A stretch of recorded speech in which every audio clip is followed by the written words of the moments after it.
अस्त ग्रह यदि नवांश कुंडली में सूर्य से 2 भाव आगे स्थित हो तो वह अस्त ग्रह भी फल देने में सक्षम हो जाता है। यह भी बहुत महत्वपूर्ण बात है। इनकी कुंडली में देखिए गुरु अस्त है, नवमांश कुंडली में यदि बृहस्पति देख लीजिए सूर्य से 2 भाव आगे।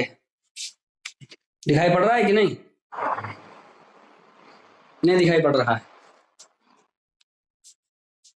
राजीव गांधी की कुंडली बंद कर दी है क्या आप लोग?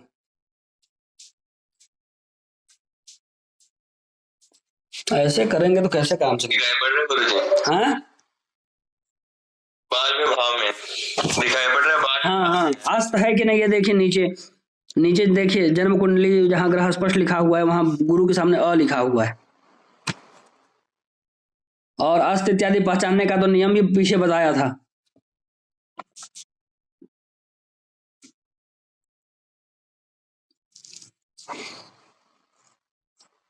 कालांश के अंदर है ना, बृहस्पति का कालांश कितना होता है? बृहस्पति का कालांश कितना होता है?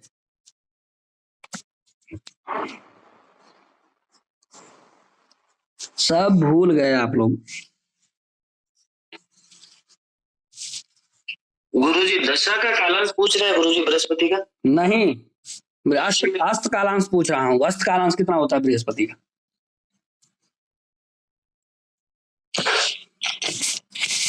पीछे का आप लोग रिवीजन ही नहीं करते हैं, कहां से याद रहेगा आपको? बृहस्पति का 11 डिग्री होता है सर। यस, शाबाश। कौन बताया? गणेश जी बताए। वाह, बहुत अच्छा, बच गए आप लोग आज गणेश भगवान की कृपा से। विघ्न हर लिया उन्होंने सारे। 11 अंश होता है बृहस्पति का कालांश। तो सूर्य 3 डिग्री में, गुरु है 12 डिग्री में। 12 में से 3 माइनस कर दीजिए, कितना बचा? 9 3 12, 9 अंश बचा। कालांश के अंदर अंदर आ गया, यानी बृहस्पति अस्त है। अस्त ग्रह का विचार करने के लिए पीछे बता चुका हूं। आप लोग रिवीजन नहीं किए होंगे, फिर से रिवीजन करिएगा। पेज नंबर कितना है ये? पेज नंबर है 40, पेज नंबर 40। वहां अस्त ग्रह, उनके कालांश इत्यादि सब बताए हुए। तो बृहस्पति अस्त है, चेक भी कर लिए, स्वयं से भी परीक्षण कर लिए, और यहाँ लिखा हुआ भी है सॉफ्टवेयर से जो कुंडली बनी हुई है वहां भी लिखा हुआ है। बृहस्पति के सामने अ लिखा हुआ है, मतलब बृहस्पति अस्त है। तो बृहस्पति अस्त है, लेकिन नवमांश कुंडली में देखिए यहाँ जो नियम है क्या है? अस्त ग्रह यदि नवमांश कुंडली में सूर्य से 2 भाव आगे स्थित हो तो वह अस्त ग्रह भी फल देने में सक्षम हो जाता है। नवमांश कुंडली में बृहस्पति सूर्य से 2 भाव आगे है कि नहीं है? है ना? अब कोई नवमांश कुंडली देखे नहीं और केवल लग्न कुंडली देख के बृहस्पति का अशुभ अशुभ फल बता दे तो उसकी बात सही होगी क्या? नहीं होगी। और जीवन में वो कभी समझ नहीं पाएगा, वो खुद भी कहेगा कि हम क्या करें, ज्योतिष में ऐसा हो रहा है, हम क्या करें। ये तो अज्ञानता ही है उनकी। इसलिए बिना नवमांश कुंडली देखे फल नहीं कहना है ना। अब आगे बढ़ते हैं। कोई भी ग्रह यदि मित्र अथवा सौम्य ग्रह के नवमांश में हो, उच्च नवमांश में हो या अपने नवमांश में हो तो उस ग्रह का शुभ फल अवश्य मिलता है। निश्चित रूप से वह ग्रह शुभ फल देगा। नवमांश कुंडली में यदि अच्छे राशि में है तो निश्चित रूप से अच्छा फल देगा। नवमांश कुंडली में बलवान उच्चादिगत ग्रह केंद्र त्रिकोण में हो तो उत्तम फल, 2 3 6 11 भाव में हो तो मध्यम फल, और अष्टम या द्वादश भाव में हो तो सामान्य फल देते हैं। कोई भी ग्रह लग्न कुंडली में जिस राशि में है, यदि वह ग्रह नवमांश कुंडली में भी उसी राशि में रहे तो वह वर्गोत्तमी कहलाता है। वर्गोत्तमी ग्रह बहुत शुभ फल प्रदान करते हैं। यह बात पहले भी मैं बता चुका हूं। वर्गोत्तमी वाला याद है कि नहीं? हाँ गुरुजी बताए थे। हाँ,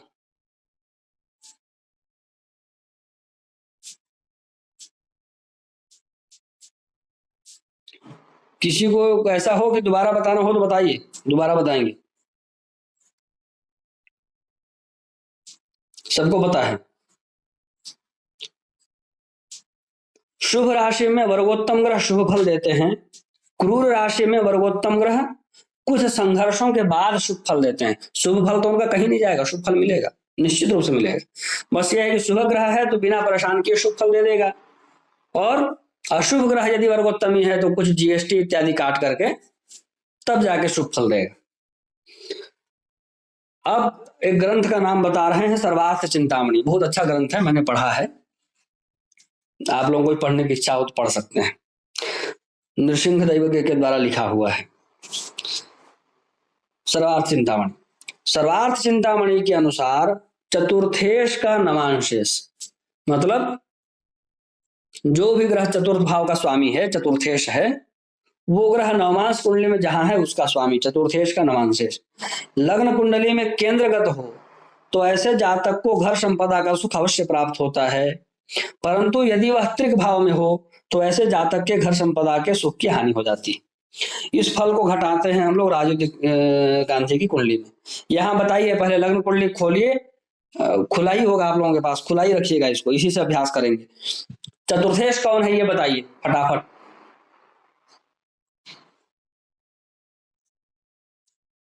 मंगल। मंगल। नवमांश कुंडली में देखिए मंगल किस राशि में है, किस ग्रह की राशि में है ये बताइए। नवमांश कुंडली में, फिर से प्रश्न सुनिए, नवमांश कुंडली में मंगल किस ग्रह की राशि में है? शनि ग्रह की राशि में है। तो यही हो गया, शनि हो गया चतुर्थेश का नवांशेष। आई बात समझ में? शनि हो गया चतुर्थेश का नवांशेष, जो यहां लिखा हुआ है सर्वार्थ चिंतामणि के अनुसार चतुर्थेश का नवांशेष। अब ये जो शनि है, चतुर्थेश का नवांशेष शनि है, उसको लग्न कुंडली में आकर देखेंगे, वापस लग्न कुंडली में आ जाइए और देखिए कहां है वो।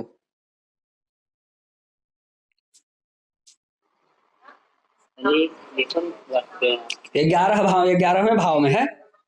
11वें भाव का तो यहाँ जिक्र नहीं है ना, 11वें भाव का यहाँ जिक्र नहीं है। यही 11वें भाव में ना हो के 10वें भाव में होता, या चतुर्थ में या सप्तम में होता, यानी केंद्र में होता कहीं भी, वही कह रहे हैं केंद्रगत हो तो घर संपदा का सुख अवश्य प्राप्त होता, या त्रिक भाव में हो 6 और 12 में होता तो घर का सुख मिलता ही नहीं। इनको घर का सुख बहुत ज्यादा भी नहीं मिला और बहुत कम भी नहीं मिला, बाकी में अनुपात से फल कहेंगे। ठीक है, इस प्रकार से कोई प्रश्न करे अपने घर बनेगा कि नहीं, घर का सुख है कि नहीं, तो आप तुरंत देख के बता सकते हैं। बहुत महत्वपूर्ण नियम है और बहुत भरोसा देता है। इसमें जितने भी नियम लिखे गए हैं उनको व्यवहार में अधिकांशतः सत्य पाया गया है, इसलिए लिखा गया है।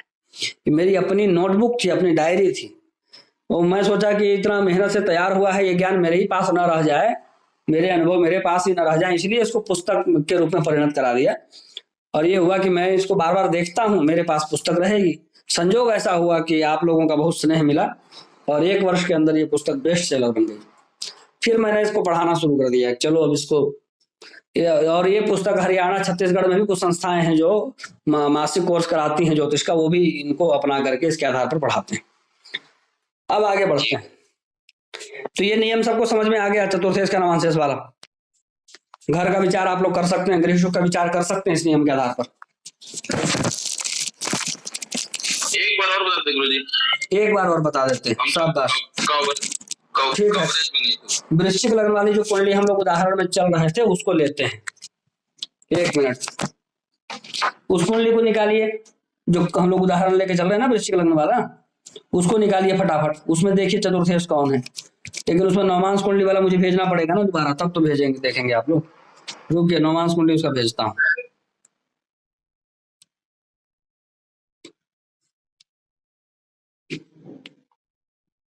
ये है लग्न कुंडली, शाबाश। ये है नवमांश कुंडली।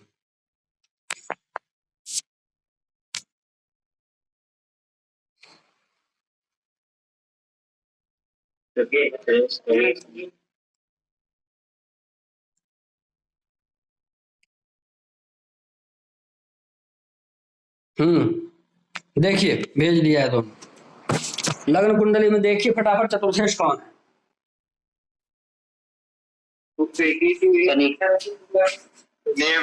लग्न कुंडली के आधार से चतुर्थेश करें।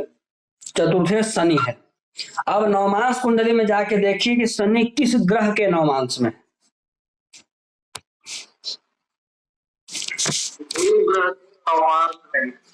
हाँ, शनि जो है गुरु ग्रह के नवमांश में है। अब वापस लग्न कुंडली में आ जाइए, वापस लग्न कुंडली में आ जाइए और गुरु को देखिए कि गुरु कहाँ है, केंद्र में है कि त्रिकोण में है कि 6 8 12 में है।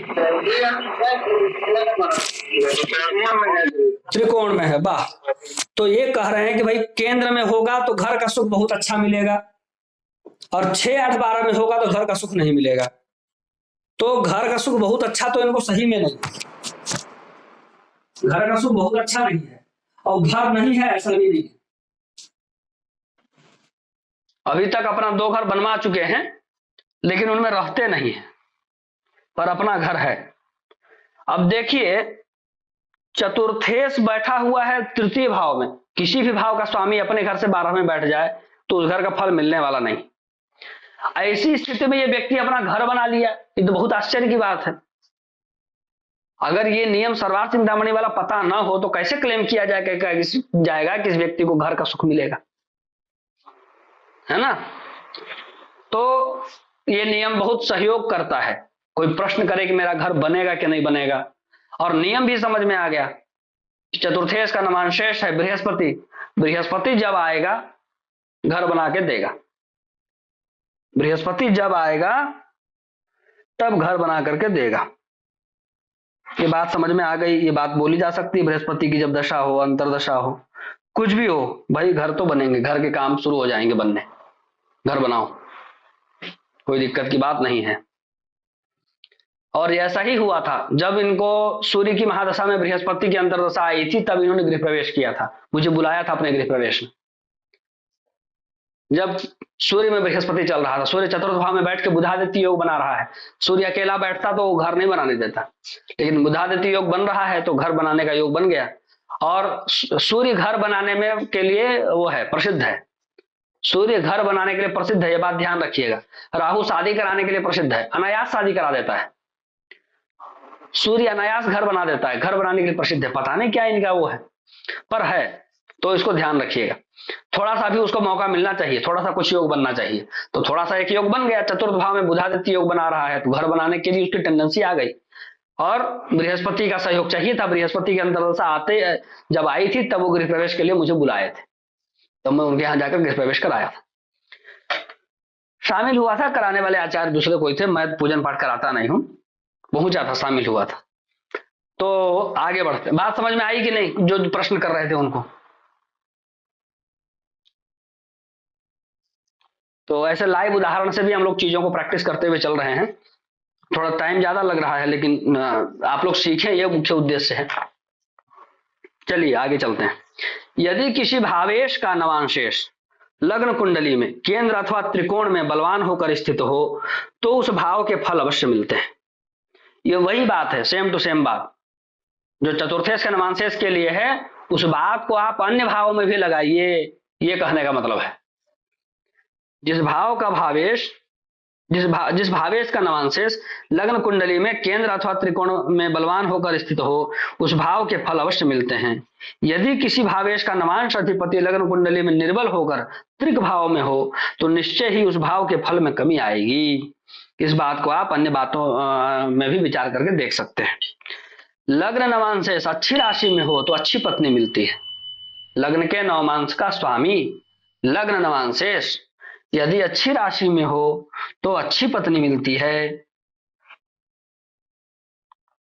और नीच आदि में हो तो अधम पत्नी मिलती है। पाप ग्रह के साथ हो तो अधम पत्नी मिलती है, शुभ ग्रहों के साथ हो तो अच्छी पत्नी मिलती है। नवमांश कुंडली में इस बात को आप देख सकते हैं। नवमांश कुंडली में देखिए, 2 उदाहरण कुंडलियां आपके पास हैं। एक तो मैंने भेजा है, एक हम लोग राजीव गांधी कुंडली से प्रैक्टिस करते हुए चल रहे हैं।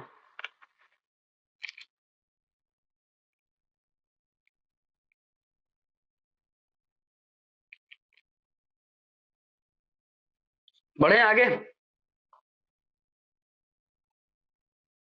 हेलो,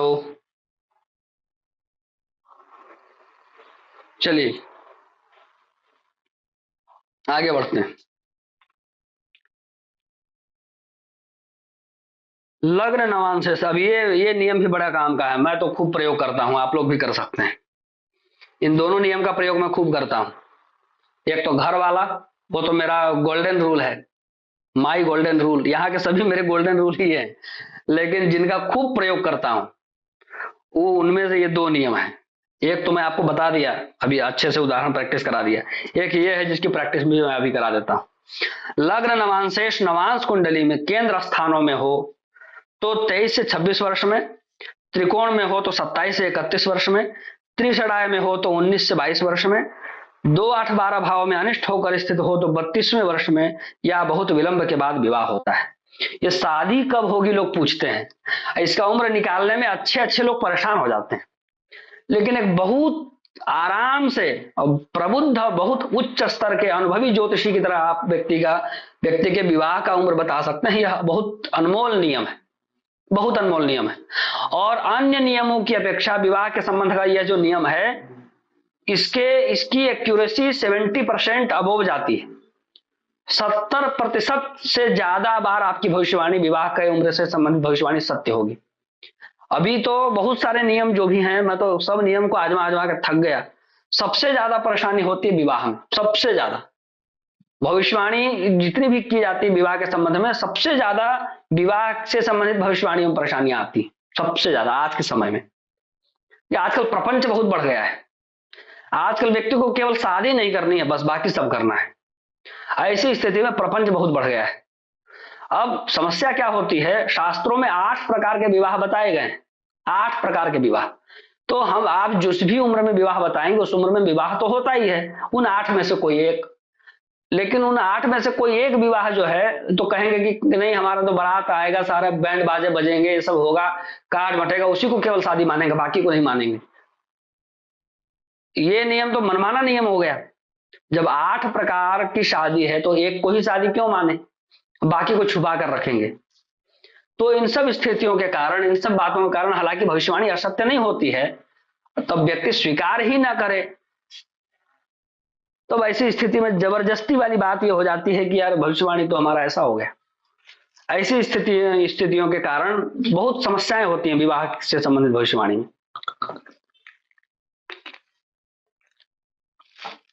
दो चीजों में बहुत समस्या होती है फलादेश करने में, एक आयु और एक विवाह। सबसे ज्यादा समस्या आयु में, उसके बाद आयु से थोड़ी सी कम समस्या विवाह में, लेकिन वो भी कम नहीं है, बहुत वो है, बहुत परेशान करता है, ऐसा समस्या है। तो विवाह के संबंध के लिए यह नियम बहुत सहयोग करता है, और बाकी सभी नियमों की अपेक्षा इसकी सक्सेस रेट 70% से ज्यादा है। तो ये बहुत मतलब विश्वसनीय, बहुत भरोसेमंद है। आप लोग इसका ठीक से अभ्यास कर लीजिए, याद कर लीजिए, अच्छा रहेगा। अभ्यास अभी करा देता हूं। सीधे सीधे नवमांश कुंडली खोलना है, सीधा जैसे राजीव गांधी के नवमांश कुंडली खोल लीजिए। नवमांश कुंडली खोल लीजिए। अब देखिए इसमें लग्नेश कौन है नवमांश कुंडली में।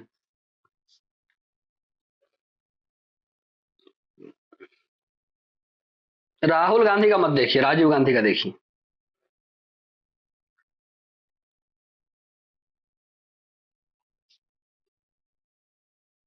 हाँ, सूर्य है।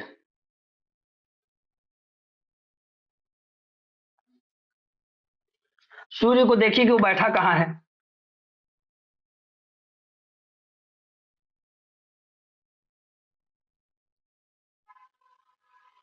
दशम भाव में वृष राशि में बैठा है। अब नियम पढ़िए एक बार।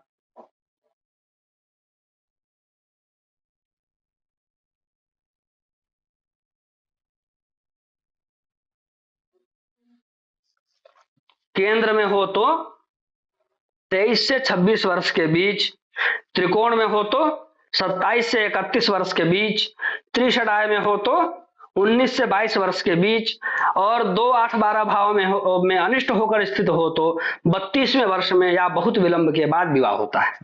ठीक है। अब आप लोग किसी के पास इंटरनेट हो तो गूगल में जाकर तुरंत लिखिए date of marriage, Rajiv Gandhi date of marriage लिखिए, फट से बताइए कौन सा साल है, जल्दी। और एक व्यक्ति कैलकुलेटर खोल के रखिए। इनका जन्म कब हुआ है? 20 अगस्त 1944। ठीक है, 1944 तो मुझे याद है। इतना टाइम लग रहा है क्या? मैं ही ढूंढ के बताता हूं। आप लोग एक्टिव नहीं रहते हैं, ये बहुत बड़ी समस्या है आप लोगों के साथ, इसलिए फिर मजा नहीं आता है। डेट ऑफ मैरिज,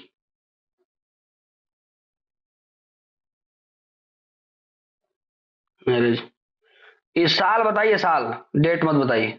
1968, ठीक है, मेरे को भी मिल गया 1968। मेरे को भी, मैं भी आ गया 1968, ठीक है।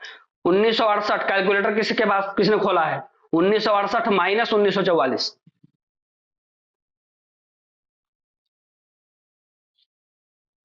1968 माइनस 1944 करिए। 24 वर्ष। अब इनका देखिए, इनका देखिए कहां पर है वो, सूर्य नवमांश कुंडली का लग्नेश कहां पर है नवमांश कुंडली में? केंद्र में है। कितने वर्ष में शादी होनी चाहिए? उसमें हुआ है कि नहीं हुआ है? आप कहीं मिला लीजिए, 70% से अबो रेशियो है, 70% से अबो। अभी एक वृश्चिक लग्न की कुंडली जो हम लोग उदाहरण में लेकर चल रहे हैं, उसमें भी मिलान करके देख लीजिए। देखिए फटाफट नमाज कुंडली खोलिए। कौन है लग्नेश? लग्नेश कौन है? बुध है। कहां बैठा है?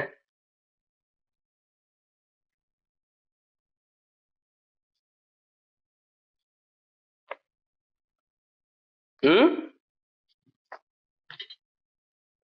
हाँ, भाई केंद्र में है कि त्रिकोण में, ये बताना है ना, राशि राशि थोड़ी बताना है।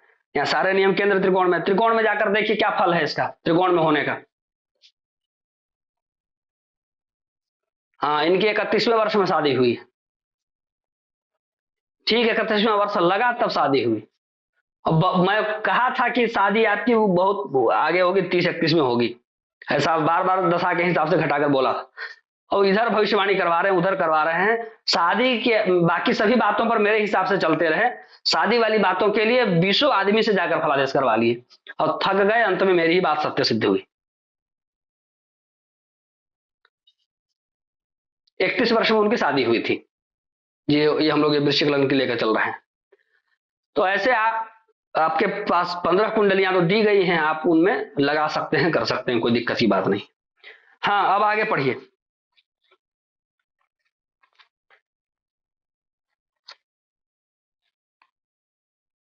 पढ़िए आगे।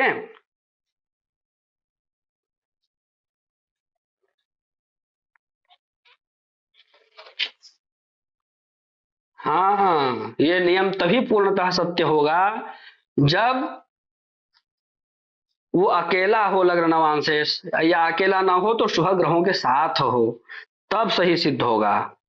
ये बात भी याद रखना है, इस बात को नहीं भूलना है। और आगे बढ़िए।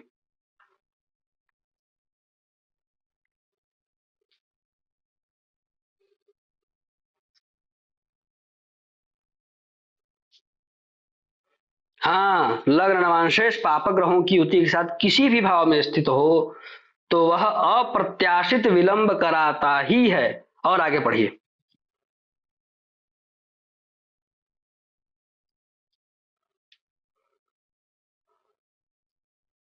हाँ, स्त्री की मृत्यु शीघ्र होती है, ठीक है।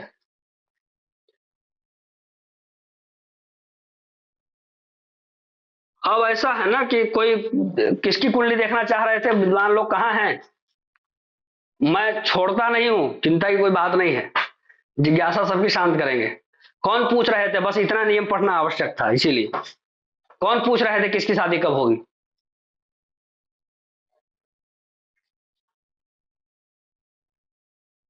ले लीजिए उदाहरण, निकालिए राहुल गांधी कुंडली, सभी लोग निकालिए।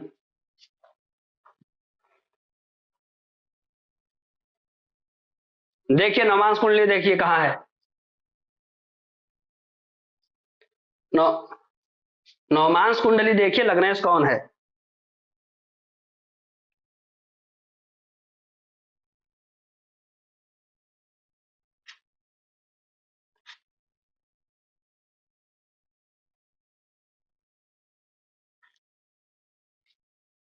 कभी कुछ बोल रहे हैं, कभी कुछ बोल रहे हैं। कुंडली किसकी खोली गई ये पहले देखिए आप। कहां से खोले हैं?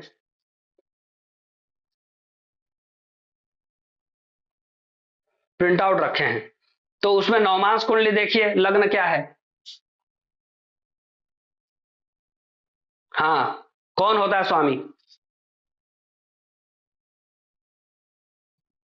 हाँ, कहाँ बैठा है, किस भाव में बैठा है?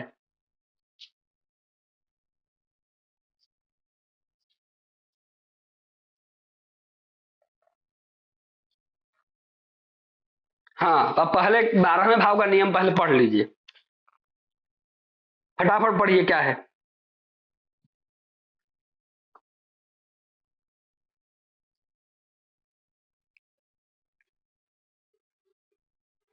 हाँ, आई बात समझ में? अब बहुत विलंब का कोई लिमिट तो है नहीं। अब नीचे वाला जो नियम है, ध्यान रहे उक्त नियम लग्न नवांशेष के अकेले या शुभ ग्रहों के साथ रहने पर ही सत्य सिद्ध होते हैं। अकेला तो नहीं है, मंगल के साथ गुलिक भी है और धूम भी है। देखिए, फल दीपिका में मंत्रेश्वर ने कहा है, पाप प्रदाने गुलिको महीयान। अशुभ फल देने में गुलिक सर्वश्रेष्ठ है। पापग्रह शिरोमणि है, पापग्रहों का सरदार है, गुंडों का सरदार है। कितना इनाम रखे हैं सरकार हम पर, ऐसा है गुलिक, जिस पर सरकार इनाम रखे हैं। तो जो सबसे खराब पापग्रह है गुलिक, जिसको पाप प्रदाने गुलिको महियान कहना पड़ा मंत्रेश्वर को, ऐसा गुलिक के साथ मंगल बैठा है 12वें भाव में। तब विलंब नहीं होगा तो क्या होगा बताइए?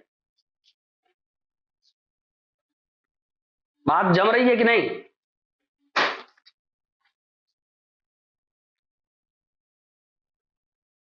हाँ, अकेला शुक्र जो है लग्न कुंडली में भी देखिए, अकेला शुक्र यदि बैठता है वहां सप्तम भाव में, तो वह भी विवाह सुख की हानि करता है। हाँ, भाव को बिगाड़ देता है। ये नियम है कौन सा? कारको भाव नाशाय, ये नियम है। और सप्तमेश नीच राशि में भी है। तो कोई दिक्कत की बात नहीं है, आप जहां कहेंगे हम वहां विचार कर लेंगे। बस यह है कि राहुल गांधी जी ने दक्षिणा नहीं दी थी, तो मैं सोचा क्यों विचार करूं। पर चलिए, आप लोगों ने कह दिया तो कुछ आप लोगों के अभ्यास के लिए, कुछ सेवा में भी कुछ कर देते हैं। हाँ, चलें आगे।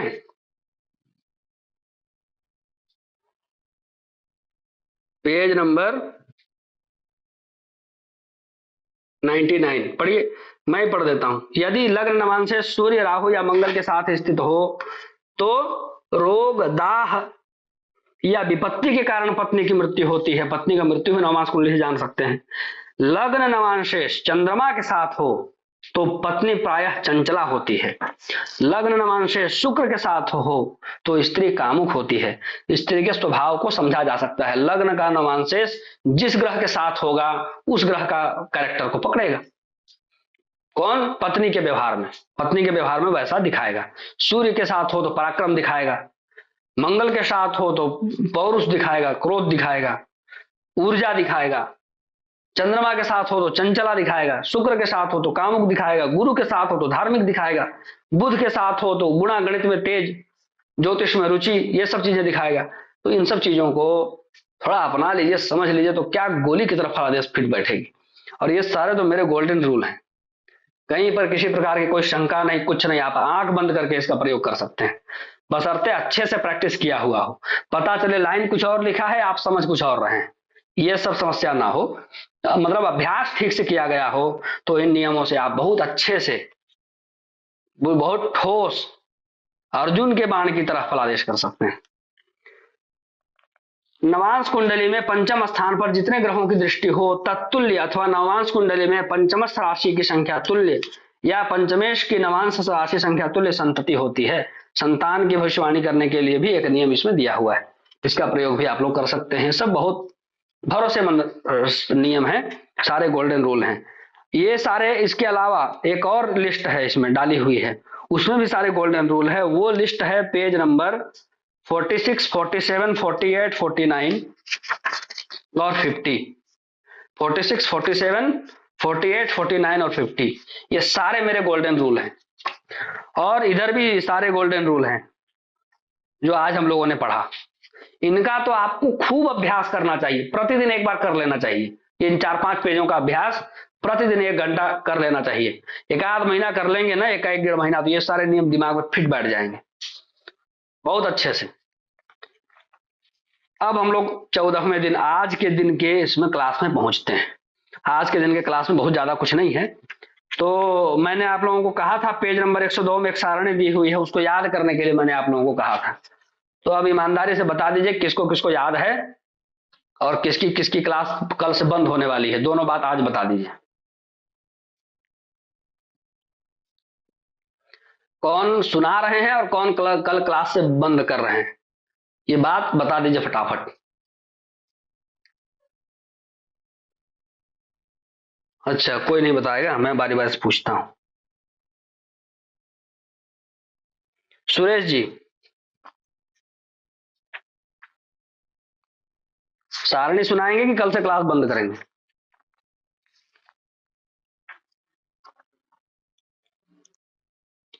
ये तो 1 सप्ताह पहले दे दिया गया था, कह दिया था, मैं डेट भी बता दिया था कि इतने तारीख को सुनूंगा।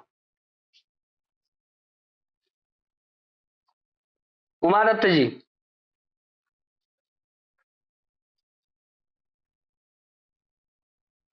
थोड़ा थोड़ा सुना दीजिए, किसी एक राशि का सुनाइए, किस राशि का सुनाएंगे?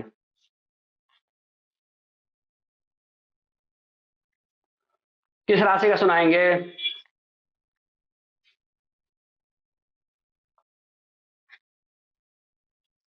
नहीं, अब आपको जब पूछा था तब तो आप बोले नहीं, अभी उमा दत्त जी का नंबर है। सुनाना ही है पूरा 12 का, एक का केवल थोड़ी सुनाना है। उमा दत्त जी सुनाइए, किसका सुनाना है आपको? किस राशि का सुना रहे हैं?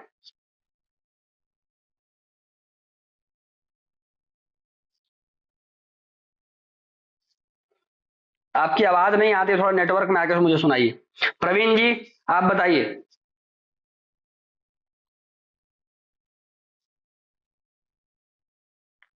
हाँ, कौन सा याद किए हैं, कौन सा याद नहीं किए हैं?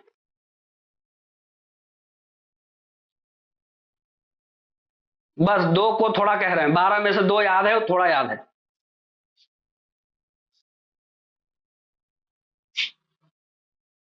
ये तो आप पहले भी पूछे थे। मेष लग्न में सूर्य शुभ होता है, चंद्रमा शुभ होता है, मंगल शुभ होता है। सूर्य चंद्रमा मंगल शुभ, बुध पापी, गुरु शुक्र, गुरु योग कारक, शुक्र पापी तथा मारक शनि पापी, इस प्रकार से याद करना है।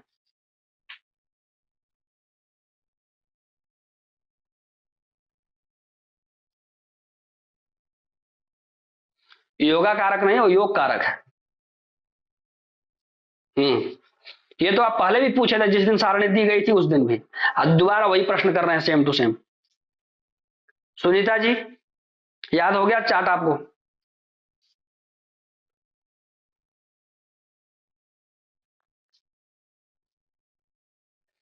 हाँ, टाइम तो 1 सप्ताह पहले दे दिया गया था ना, शुरू शुरू में भी दिया गया था, 2 बार मैंने इसको याद दिलाया है। अभी तो 15 दिन हो गए क्लास को।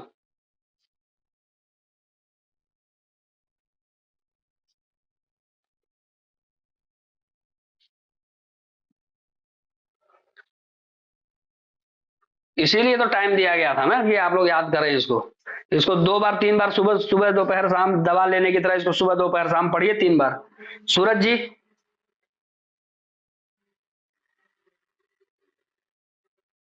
सुनाएंगे कि कल से बंद करेंगे क्लास?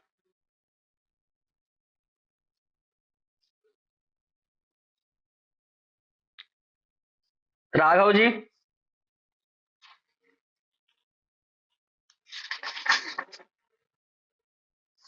सुनाइए।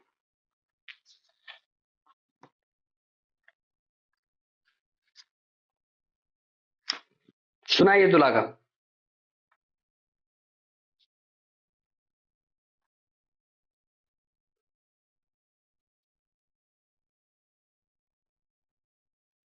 केवल तुला का याद है?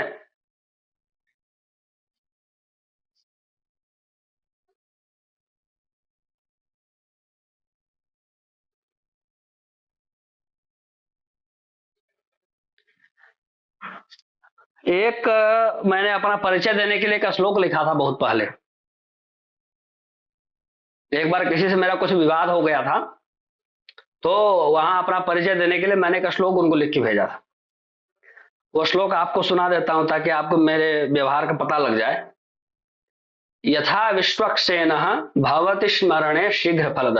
जिस प्रकार भगवान विश्वक्सेन स्मरण किए जाने पर तुरंत अपने भक्तों के अभिष्ट को पूर्ण कर देते हैं। यथा विश्वक्सेन भवति स्मरणे शीघ्र फलद सहाय्य दुखेशु प्रणयति सुखम वै भव पदम। और दुखों में वो सहायक बन जाते हैं। किस्मत में यदि सुख इत्यादि न हो तो भी सुख, वैभव और पद अपने ओर से क्रिएट करके, जनरेट करके अपने भक्त को प्रदान करते हैं। सहाय्य दुखेशु प्रणयति सुखम वैभव पदम।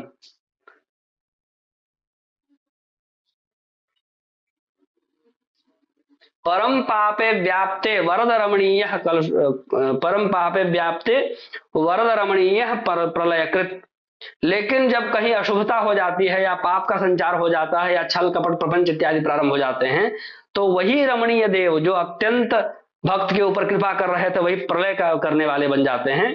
तथैवाहम धर्मे सरल कलुषे रुक्ष प्रकृति। वैसे ही मैं भी धर्म कार्यों में, न्याय संगत कार्यों में बहुत सरल प्रकृति का हूं, और कलुषे रुक्ष प्रकृति, जहां छल कपट प्रपंच इत्यादि होते हैं वहां बहुत कठोर प्रकृति का। ऐसा उत्तर मैंने उनको श्लोकबद्ध लिखकर भेजा। विद्वानों का ही कुछ वो चल रहा था, समूह में कुछ चर्चाएं चल रही थी, वहां कुछ विद्वान लोग टीम बना करके कुछ अन्याय करना शुरू कर दिए। तो उस समय मैंने उसका विरोध किया। तब वो मेरे को व्यक्तिगत रूप से कहने लगे कि आप उनका पक्ष क्यों ले रहे हैं। तो मैंने यही कहा कि मैं धर्म का पक्ष ले रहा हूं। तो धर्म का पक्ष नहीं, वो ऐसे हैं वैसे हैं, वो अपना पद अपने पास रखें। हमारे पास धर्म और शास्त्र, इन दो चीजों के अलावा दूसरा कुछ नहीं दिखता है। सामने वाला क्या है नहीं है उससे अपने को कोई मतलब ही नहीं। शास्त्र की सेवा करता है, शास्त्र का सेवक है तो अपना है, न्याय के पक्ष में है तो अपना है, बस। तो उसी समय मैंने यह श्लोक लिखा था। तो इसको आप लोग याद कर लें, ऐसा दिमाग में ना रखें कि बस गुरुजी कर देंगे, ऐसा ये सब नहीं होता है। कल जो नहीं सुनाएंगे, कल अंतिम डेट है, कल, आज तो 14वें दिन की कक्षा हम लोग पढ़ रहे हैं, पर कल जो नहीं सुनाएंगे उनकी क्लास में किसी भी हालत में एंट्री नहीं होगी। इसलिए एनी हाउ इसको कल आप सभी लोग याद कर लीजिए। चाहे सोइए चाहे मत सोइए, खाइए चाहे मत खाइए, उससे कोई मतलब नहीं है। याद होना चाहिए, इस बात से मतलब है। कैसे याद करेंगे, कैसे दिमाग में सेट करेंगे, कैसे कल सुनाएंगे, उसको आप जानिए। और हर दूसरे तीसरे दिन मैं पूछता रहूंगा, क्योंकि कल सुना देंगे फटाफट याद करके किसी न किसी प्रकार से, फिर दूसरे दिन भूल जाएंगे क्या करना है। ये सब नहीं, कल से नियमित रूप से ये टेस्टिंग चलेगा। किसी न किसी विद्यार्थी को पकड़ करके किसी भी राशि का पूछूंगा। तो किसी भी हालत में कल ये सबको याद होना ही चाहिए। याद करके ही आइएगा। पहले टेस्ट होगा, उसके बाद कक्षा आगे बढ़ेगी। तो हम लोग पढ़ते हैं आगे आज की कक्षा का पेज नंबर 101। किस भाव से क्या विचार करना चाहिए, यह इसमें लिखा हुआ है। यह भी पता होना जरूरी है, नहीं पता होगा तो विचार कैसे करेंगे। तो द्वादश भावों से विचारणीय विषय यहां पर दिए हुए हैं। प्रथम भाव से रूप का विचार, वर्ण का विचार, चिन्ह का विचार, जाति का विचार, अवस्था के प्रमाण का विचार, सुख दुख का विचार और साहस का विचार प्रथम भाव से करते हैं। द्वितीय भाव से स्वर्णादि धातुओं का विचार, रत्न का विचार, ध्वनि का विचार, बुद्धि का विचार, भोजन का विचार, कुटुंब का विचार, पत्नी का विचार, क्रय विक्रय का विचार, विरासत का विचार, मारकत्व का विचार, कोष संग्रह का विचार और संचित धन का विचार। कोष संग्रह मतलब संचित धन। ये सब द्वितीय भाव से विचार किया जाता है। तीसरे भाव से सहोदर, सहोदर मतलब एक ही माता से उत्पन्न हुए भाई बहन, सहोदर का विचार, नौकर का विचार, पराक्रम का विचार तीसरे भाव से किया जाता है। चतुर्थ भाव से सुहृद का विचार, माता का विचार, वाहन का विचार। सुहृद कहते हैं मित्र को। तो मित्रों का विचार, माता का विचार, वाहन का विचार, मित्र का विचार, मकान का विचार, विद्या का विचार, गंभीर विद्याओं का विचार मतलब डेप्थ में नॉलेज होना, डेप्थ एकदम किसी विषय का बहुत गहराई से जानकारी होना, इस बात का विचार चतुर्थ भाव से करते हैं। ग्राम का विचार, चौपाए जीव का विचार, क्षेत्र का विचार, भूमि का विचार, राजनीतिक भविष्य का विचार। बहुत सारे पॉलिटिशियन लोग आएंगे आप लोगों से संपर्क करने, इन सब का विचार चतुर्थ भाव से किया जाता है। षष्ठ भाव से शत्रु का विचार, फोड़ा, फुंसी, तिल, मस्सा, इन सब का विचार, क्रूर कर्मों का विचार, अभिचार कर्म का विचार, नौकरी का विचार, शंका का विचार, मामा का विचार और सभी प्रकार के शुभाशुभ सामान्य रूप से छठे भाव से विचार किए जाते हैं। छठे भाव में यदि पाप ग्रह होते हैं, शनि, राहु, केतु या पाप ग्रहों की युति होती है, तो ऐसा व्यक्ति अभिचार से भी परेशान होता है। और यदि षष्ठेश भी बहुत कमजोर होगा तो फिर वहां बहुत प्रयास करने पर भी चिकित्सा से कोई लाभ नहीं होता है।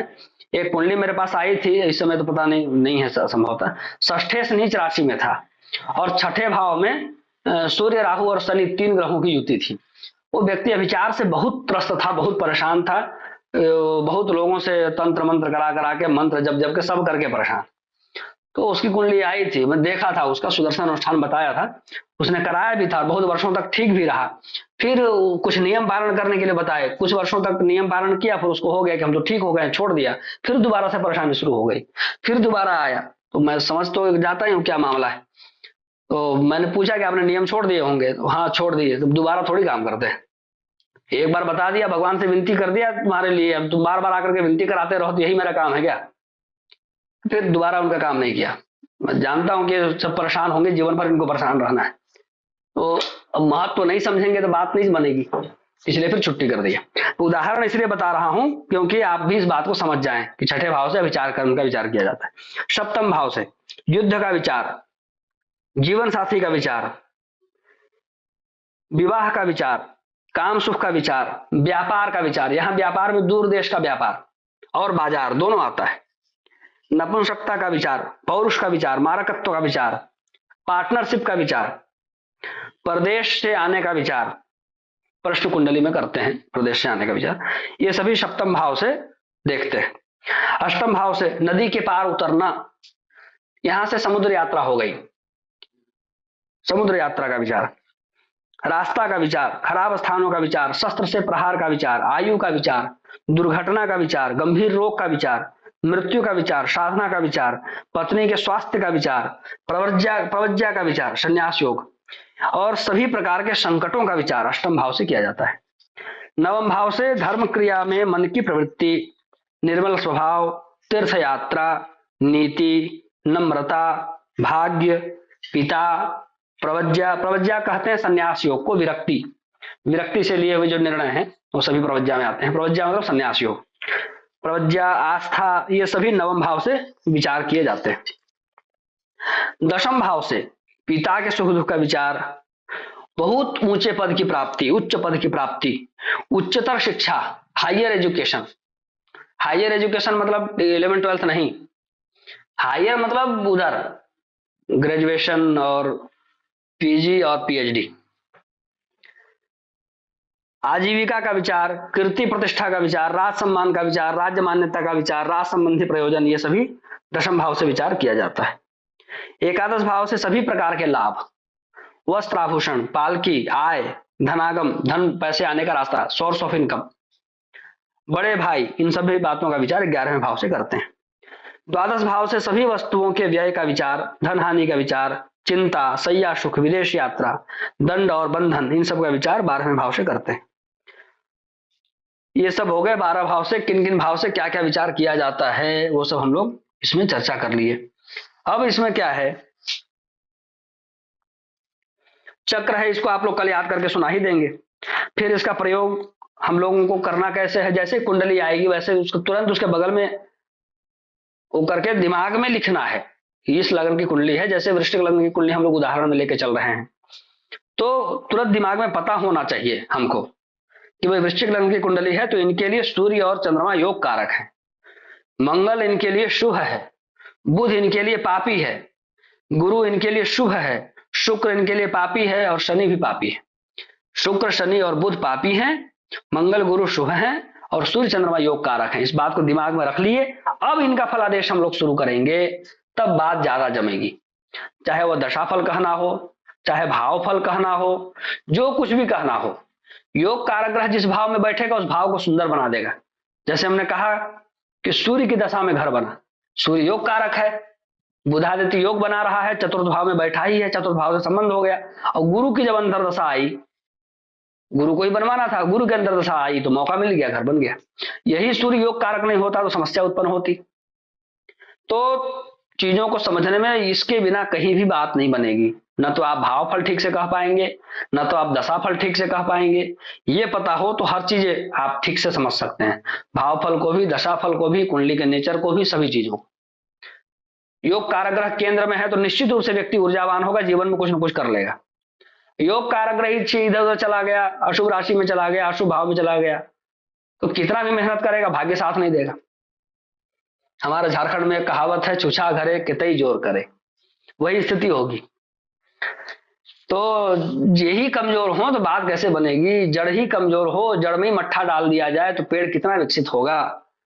तो यह बहुत अनमोल चीज है, बहुत शॉर्टकट चीज है, बहुत मतलब चाबी है, कुंजी है कुंडली को खोलने के लिए। चाबी नहीं होगी तो कुंडली का ताला कैसे खुलेगा? इसलिए इस चाबी को याद करके सुनाना है हर हाल में। अब द्वादश भाव लग्नों में जन्म का फल है, इसके बाद समाप्त हो गया 14वां दिन। आप लोगों ने इसको पूरा कर लिया, एक दिन में 3 दिन 3 कोर्स पढ़ लिए। ऐसा इतने तेज विद्यार्थी तो मुझे अभी तक नहीं मिले। अभी 6 महीने से कोर्स चल रहा है, एक दिन में 1 दिन का सिलेबस पूरा नहीं कर पाते थे, और यहाँ तो एक दिन में 3 दिन का सिलेबस कंप्लीट कर लिया। कितने तेज हैं आप लोग। अभी इस फल को बताने की जरूरत नहीं है, इस फल को आप लोग सीधे सीधे पढ़ के समझ सकते हैं, सीधी सीधी बात है। 1-2 में पढ़ देता हूं, जो हम लोग उदाहरण लेके चल रहे हैं वृश्चिक लग्न का, तो वृश्चिक लग्न का पढ़ लेते हैं। आप में एकाग्रचित्त होने की दृढ़ क्षमता होगी। जो वृश्चिक लग्न में जन्म लेंगे उनमें एकाग्रचित्त होने की दृढ़ क्षमता होगी। ललित कलाओं एवं नृत्य से लगाव होगा। ललित कला कहते हैं ड्राइंग करना, पेंटिंग करना, चीजों को सजाना, इन सब बातों को ललित कला कहते हैं। तो ललित कलाओं में और नृत्य से लगाव होगा। आप अच्छे साहित्यकार, बातचीत में कुशल, कल्पनाशील, वचनबद्ध, वचन के पक्के होते हैं, भौतिकवादी, रक्षात्मक, प्रेम प्रसंग में तीव्र व गतिशील होंगे। आप उदार स्वभाव, विलासिता के पक्षधर, निष्ठावान, दृढ़ इच्छा शक्ति वाले, आकर्षक, नौकरी में अच्छा पद हासिल करने वाले, जीवन में सदा गतिशील, भावुक, बुद्धिमान, समझदार, जांच परख कर निर्णय लेने वाले, मर्मज्ञ, दृढ़ निश्चयी, स्व आलोचक, मतलब खुद ही अपनी आलोचना करते हैं, खुद ही अपनी कमी क्या है, अपनी अच्छाई क्या है, अपनी बुराई क्या है, खुद ही देखते रहते हैं, उसको स्व आलोचक कहा जाता है। तथा दयालु स्वभाव के होंगे। ये वृश्चिक लग्न का फल है। जो भी लग्न की कुंडली आपके पास आएगी उनका फल आपको पढ़ के बता देना है, और इसमें से कुछ कुछ चीजों को एक एक करके याद कर लेना है। एक दिन में एक लग्न का फल तो हम लोग दिमाग में सेट कर ही सकते हैं। तो इस प्रकार से आप इसको याद पढ़ लीजिएगा, और जो शब्द जैसे अभी इसमें स्व आलोचक आया, ऐसे कहीं भी कोई शब्द ऐसे आए जो ना समझ में आओ तो आए आपको, तो उसको आप ग्रुप में डाल सकते हैं, वहां उसका उत्तर दे देंगे, या कल की कक्षा में आप पूछ लीजिएगा तो मैं बता दूंगा। कल से हम लोगों की कक्षाएं 8 से 9 ही चलेंगी, और 9 बजे से कुंडली निर्माण करना मैं सिखाने वाला हूं। आप लोगों में से भी किसी को यदि इच्छा होगी कुंडली बनाना भी सीख लें, तो इच्छा केवल होने से बात नहीं बनेगी, क्योंकि आप लोग तो इसका ही सिलेबस कंप्लीट नहीं कर पा रहे हैं, उसमें भी जुड़ जाएंगे तो क्या पढ़ेंगे, और डबल लोड हो जाएगा, ओवरलोड हो जाएगा। तो यदि कोई एकदम खाली ही बैठा हो और तत्पर ही हो तब तो जुड़े, नहीं तो अप्रैल में दोबारा से कुंडली बनाना सिखाएंगे, तो अप्रैल में भी जुड़ सकते हैं। मार्च में लघु पाराशर की कक्षा होगी, और उन्हीं लोगों को प्रवेश देंगे जिनको लघु पाराशरी याद होगा। कक्षा निःशुल्क होगी, लघु पाराशरी की कक्षा निःशुल्क होगी, उन्हीं लोगों को प्रवेश मिलेगा जिनको लघु पाराशरी याद होगा। लघु पाराशरी में अनुष्टुप छंद के 2-2 लाइन के बस मात्र 42 श्लोक हैं। तो जिनको अभी 15-20 दिन टाइम है, कोई आप लोग तो खैर सभी तेज तरार हैं, कोई वैसे दिक्कत वाली बात नहीं है। ललक किसी को हो लघु पाराशरी ठीक से पढ़ने का, तो आप लोग याद कर सकते हैं। उसमें से जो 42 श्लोक है ना, एक एक श्लोक 1-1 करोड़ का है।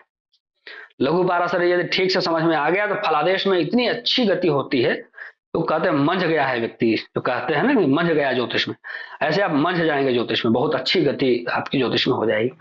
तो जिनको लघु पाराशरी पढ़ना हो, ठीक से पढ़ना हो, अच्छे से पढ़ना हो, और अच्छे से ही पढ़ाने का मिजाज है, उसके लिए बहुत कुछ मैंने तैयार किया है, तो लघु पाराशरी याद कर लेंगे तो उनको सीधा सीधा प्रवेश हो जाएगा। कक्षा निःशुल्क होगी, कक्षाएं सारी निःशुल्क ही होती है।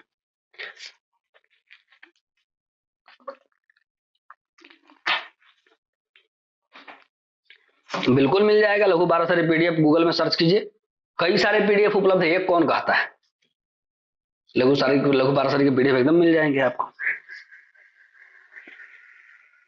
हम लोगों में से भी कोई भेज देगा आपको, यहाँ भी किसी न किसी छात्र के पास होगा। आज नीरज जी जुड़े नहीं है। हाँ वाह, देखिए राघव जी के पास है, राघव जी भेज देंगे आपको। और चरित कुंडली वाला लेख मैंने भेजा था, आप लोगों में से कोई पढ़ा ही नहीं होगा उसको। थोड़ी सी वो बढ़ाएंगे अपना ज्ञान अनुभव तो उसको पढ़ सकते हैं और समझ सकते हैं। चीजें तो हम बहुत कुछ भेजते हैं, पर ज्ञान का स्तर होने पर चीजें समझ में आती हैं। किसी का कोई प्रश्न हो तो बताइए, नहीं तो हम लोग आज की कथा इतनी भरी करें, हनुमान जी को प्रणाम करके कक्षा को विराम लगाएं।